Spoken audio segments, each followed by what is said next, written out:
ఏదైతే మనము ఆర్కే బీచ్లో ఏర్పాటు చేస్తున్నామో అక్కడ 30వ తారీఖు వాళ్ళకి కాంపిటీషన్స్ అనేది ఫైనల్ కాంపిటీషన్ అనేది ఈ mister Vizag, missus Vizag, miss Vizag and the child of Vizag వీళ్ళందరికీ అక్కడ ఆ కార్యక్రమాలు ఏర్పాటు చేయడం జరుగుతుంది. ఆ పోర్టులో గెలిచిన వాళ్ళందరికీ కూడా 31st ద ఫైనల్ డే మనకి ప్రైజ్ డిస్ట్రిబ్యూషన్ అనేది చేయడం జరుగుతుంది. సో ఇది మన టాలెంట్ హంట్లో భాగంగా చేస్తున్న యాక్టివిటీస్. సో దాదాపు అన్ని అంశాలు మనము కవర్ చేస్తున్నాము. ప్రతి ఒక్కరికి కూడా అవకాశం కల్పించే ఉద్దేశంగా మనము ముందుకు వెళ్తున్నాము. మన విశాఖపట్నంలో మాత్రం కాకుండా అనకాపల్లి మరియు అరకులో కూడా ఈ కార్యక్రమం జరుగుతున్నాయి. So I have explain only about the Visakhapatnam. సెపరేట్గా అనకాపల్లి మరియు అరకు కార్యక్రమాల గురించి పర్యాటక శాఖ మరియు జిల్లా కలెక్టర్లు వివరణ మీ అందరికీ అందజేస్తారు.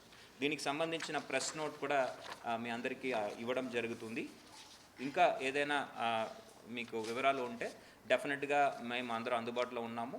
మీ అందరి సహకారంతో ఈ కార్యక్రమాన్ని విజయవంతం చేద్దామని సభమంగా అందరినీ కోరుతున్నాను.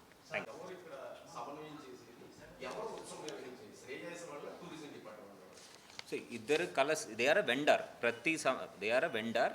If you take the organiser, ప్రతి ఈవెంట్ కూడా నిర్వహించేది పర్యాటక శాఖ. దానికి వెండర్ ఎవరు? శ్రేయస్ మీడియా. అంతే తప్ప that is a government event which we can't have. మనకి దాదాపు మనకు వర్క్ ఆర్డర్ 8 crores స్టేట్ నుంచి వాళ్ళకి ఇవ్వడం జరిగింది. సో దాని ద్వారానే మనము ఈ ఖర్చులన్నీ కూడా పెట్టడం జరుగుతుంది. ప్రచారం ఆల్రెడీ కర్టెన్ రేసర్ పెట్టడం జరిగిందండి. కర్టెన్ రేసర్లో ఇఫ్ యువర్ మీరు కళ్ళు మూసుకొని ప్రపంచం చీకటి అంటే మనం ఏం చేయలేము. ఓకే,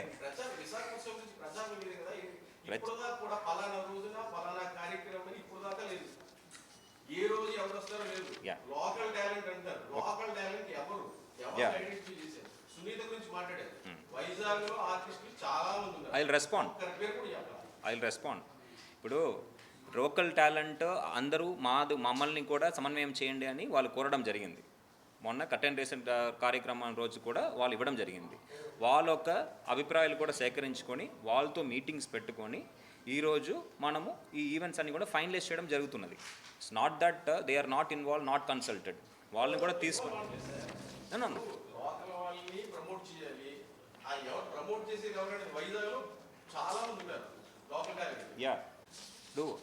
ఇది స్టేట్ లెవెల్ డిసిషన్. పర్యాటక శాఖ స్టేట్ లెవెల్లో వాళ్ళు క్వాలిఫైయింగ్ ప్రాసెస్ పెట్టుకొని వాళ్ళు ఈ ఏజెన్సీని ఎంపిక చేయడం జరుగుతుంది. మనకి వాళ్ళు గతం నుంచి ఆంధ్రాలో, తెలంగాణలో, ఇంకా వివిధ రాష్ట్రాల్లో, దేశాల్లో కూడా వాళ్ళు పనిచేస్తున్నారు. They have presence even abroad also. It's not that they are restricted only to Telangana. So వాళ్ళు క్వాలిఫై చేసినది ఒక రాష్ట్ర స్థాయి నిర్ణయం. వాళ్ళు అన్న పాత ఎక్స్పీరియన్స్ని బట్టి విజయవాడ కూడా వాళ్ళు విజయవంతంగా నిర్వహించారు కాబట్టి వాళ్ళకి ఈ కార్యక్రమాలు అప్పచెప్పండి.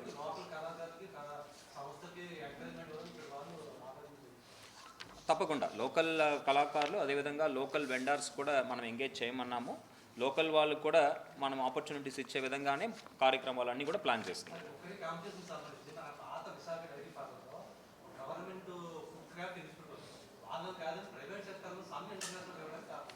సన్ ఇంటర్నేషనల్ స్కూల్ భూమి కూడా ప్రభుత్వం ఇచ్చినదే. మనం ఇచ్చిన భూమిలోనే వాళ్ళు పెట్టుకొని నడుపుతున్నారు. మన దగ్గర లీజ్ నడుస్తుంది. మన సంస్థ లాంటిదే అది. అదేవిధంగా దే ఆర్ హెల్పింగ్ అస్. వాళ్ళకు అక్కడ ఉన్న పరికరాలు, అక్కడ ఉన్న సిబ్బంది అందరినీ కూడా మనం వాడబోతున్నాం. So we are making use of them. So it is also more like a government institution. Correct.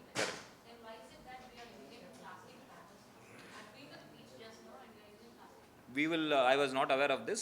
Thanks that you have brought it to our notice. I will immediately issue instructions to use non-plastic banners.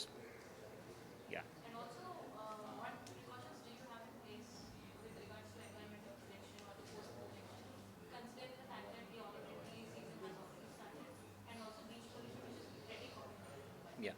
So, one way is spreading the message that they should be responsible while disposing the waste. Whomsoever is walking to the beach, they should take the onus among themselves to ensure that whatever wrappers or other waste, they put it in the dustbins over there. We'll also deploy adequate staff for sanitation across the entire stretch. DVMC ద్వారా అది చేయడం జరుగుతుంది. So, they will be monitoring it, and then they will see to that there is no littering. That we can ensure. And also in terms of the material, what are being used, we will try and remove it and then dispose it safely in the solid waste processing plant without letting it there and decay for ages. That we will take care. Okay. ఈ డేస్లోనే జరపడానికి ఏమైనా ప్రధాన కారణం ఉంటుందా sir? లేదంటే చాలా మంది విశాఖ ప్రజల కోరుకునేది ఏంటంటే రాబోయే రోజుల్లో ఎగ్జామ్స్ వస్తున్నాయి పిల్లలకి కూడా, ఇంటర్ వాళ్ళు Yeah, కానీ, 10th వాళ్ళు కానీ. సో ఇలాంటివి ఏమైనా పెట్టేటప్పుడు సమ్మర్ హాలిడేస్ కానీ లేదంటే ఫెస్టివల్స్ ఇలాంటి రీచ్ అవుతుంది అడుగుతున్నాం. మన ఉద్దేశం ఏంటంటే ఒకటి సంక్రాంతి మనం ఇన్ఫ్యాక్ట్ డిసెంబర్లోనే పెడదాం అనుకున్నాము. డిసెంబర్లో పెడితే అప్పుడు పీక్ సీజన్ కాబట్టి టూరిస్ట్ ఎక్కువ మంది వస్తారు కాబట్టి అన్ని హోటల్స్ అందుబాటులో లేదు. ఇంకా మ్యాచెస్, క్రికెట్ మ్యాచెస్ వచ్చినాయి, ఇంకా వివిధ కార్యక్రమాలు వచ్చినాయి కాబట్టి మనం జాన్లో అనుకున్నాము. జాన్ ఎందుకంటే సంక్రాంతి ఆ పండగ అయిన తర్వాత కూడా ఎకనామిక్ యాక్టివిటీ జరగాలి, ఒకేసారి డౌన్ కాకూడదనే ఉద్దేశంతో ఇప్పుడు ప్లాన్ చేయడం జరిగింది. మనకి ఏప్రిల్ మే సమయంలో ఎండ ఎక్కువ ఉండడం వల్ల మనము వాతావరణం అనుకూలంగా ఉండదనే ఉద్దేశంతో ఓపెన్ ఎయిర్లో మనం చేయడం డిఫికల్ట్ అవుతుందనే ఉద్దేశంతో ఈ సమయం మనము చూస్ చేయడం జరిగింది. నెక్స్ట్ టైం ఒక డిసిషన్ తీసుకొని we will stagger it so that education కూడా ఇంపాక్ట్ కాకుండా యువతులు అందరూ కూడా ఎక్కువ మంది పార్టిసిపేట్ చేసే విధంగా ప్లాన్ చేస్తాం. Okay, thank you.